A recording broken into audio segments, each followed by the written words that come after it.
Welcome back to the Kimi Kato Show. We just went out with Apatu by Rose and Bruno Mars, one of the hit songs in the United States or globally. But Love this song. yeah, it's one of the five songs nominated for the Song of the Year for the very first Music Award Japan, and came back with Overflowing by Fuji Kaze, another song nominated for the Song of the Year at the inaugural Music Award Japan. So, Jeremiah, you said you liked Apatu. And you like the songs that I suggested for this, well, what we got lined up for today's show. The reason why you like it is they're all songs nominated for the Song of the Year in Japan. So I it's didn't put that obviously together, but right. I do love the soundtrack. And you put together many, many good soundtracks. This is one of my favorite. And Rose, I had never, can you believe I had never heard of her Well, she's a until member you, of Blackpink. I can't believe, I mean, I'm embarrassed to say it. And she's massive, and they're massive. I'm admitting it that I hadn't heard of her, but I just love it. And Bruno Mars, another person that you worked with at one point, Kimmy. Yes, when I came to the United States, not deeply, maybe a bit on the publishing side, not so much on the record side, but I was able to work with Bruno Mars um, just a little bit, not extensively, but Should we like the put others. out, should we put out there, just get it out there. Rose should come on the show. Oh, Put it out there. You never please. know. Yes, please. Rose, Yeah. would you like to come on to the show? On the Kimi Kato show. This is the best show to be on.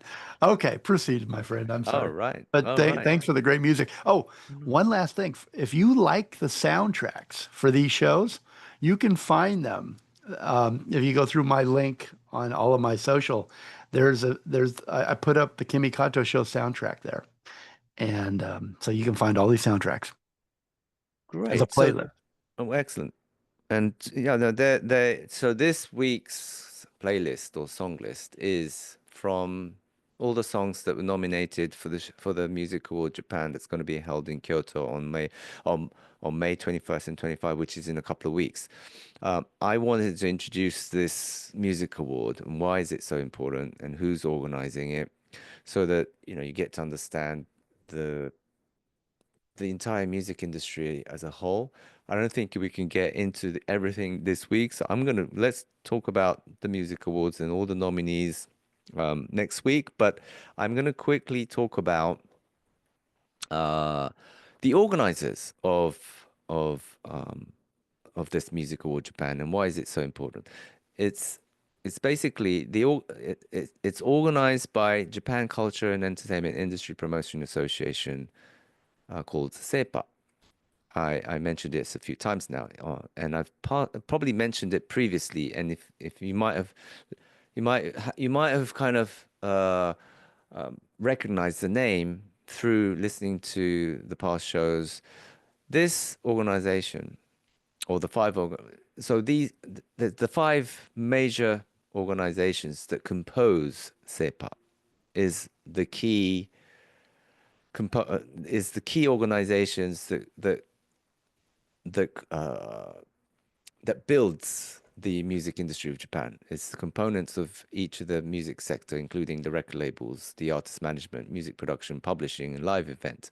So the five founding organizations in SEIPA are the Industry Association of Japan, called the RIAJ, the Association of Music Enterprise, JAME, the Federation of Music Producers of Japan, FMPJ, Music Publishers Association of Japan, MPA, and All Japan Concert and Live Entertainment Promoters Conference, ACPC. So these are the five organizations that comprise the entire music industry of Japan.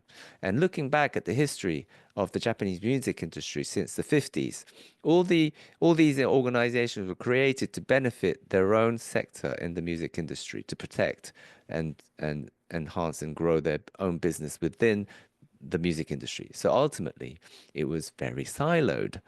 Japan's music industry had been highly reliant on domestic sales and live performances, and it was very self-sustainable industry. So not many artists went international, probably due to language barriers as well, but and cultural differences. But these organizations really did not collaborate with each other. They were like siloed. Okay, let's focus on concerts. Let's focus on records. Let's focus on music publishing. Let's focus on protecting our artists at the management, within the management association. This is how it all worked.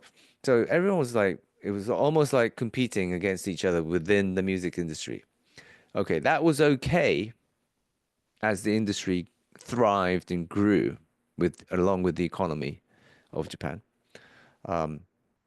And it ultimately became, and it is still, the second largest recorded music market in the world after the United States. But now that everything is digital and global, people have realized that it's time to come together, like as the entire music industry to come together as a unity to expand growth of the Japanese music industry and tackle global challenges.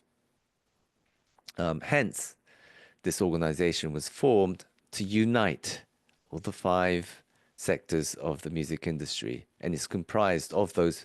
The members of those are from those five organizations, and now their collective aim is to promote Japanese and Asian music on a global scale and to foster international cultural exchange. And that is why I really wanted to kind of stress the point that the Japanese music industry is finally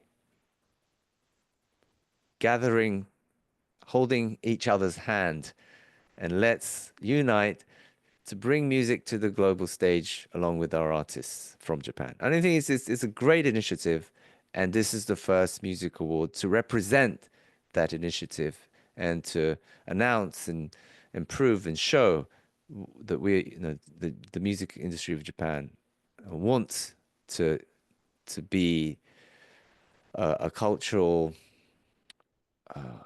hub and cultural place for Japanese music. And if you remember, Jeremiah, CEIPA, the Cultural Entertainment Industry Promotion Association, was the host for Matsuri 25 held at the Peacock Theatre on March 16th this year, where Ado, Atarashi Gakko, and Yoasobi showcased this spectacular performance. CEIPA also organized the Tokyo Calling and Inspired by Tokyo showcase at the South by Southwest 2025 in Austin, Texas, in March 11th. So there's a lot of initiative now organized by CEPA to go international, to bring a visibility for the music industry and artists to Japan, to collaborate with international artists, especially with Asia. And let's try and bring Asia and Japan to global recognition. And here's what you need to know. The date is March 21st, 22nd, Wednesday and Thursday. It's going to be held in Kyoto, but unfortunately, tickets aren't for sale for the general public. You can't buy tickets. It's not open for for the public this year. It may be in the future, who knows? But it'll be broadcast and live streamed. It'll be on NHK. So if you're in Japan, you can watch it. NHK will air the second day of the ceremony live. Both days will be streamed globally on YouTube. So if you want to know more about it, you can go to musicawardjapan.com, go to YouTube at Music Award Japan CEPA, or find out the latest on their X, MAJ underscore CEIPA CEPA. And I think that's a wrap for this week of the show. Actually, we've got to take one last break, Kimmy. But we are going to take a break.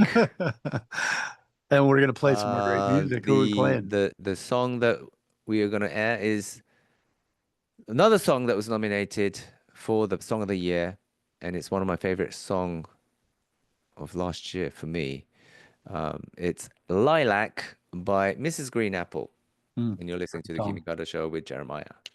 Be right back.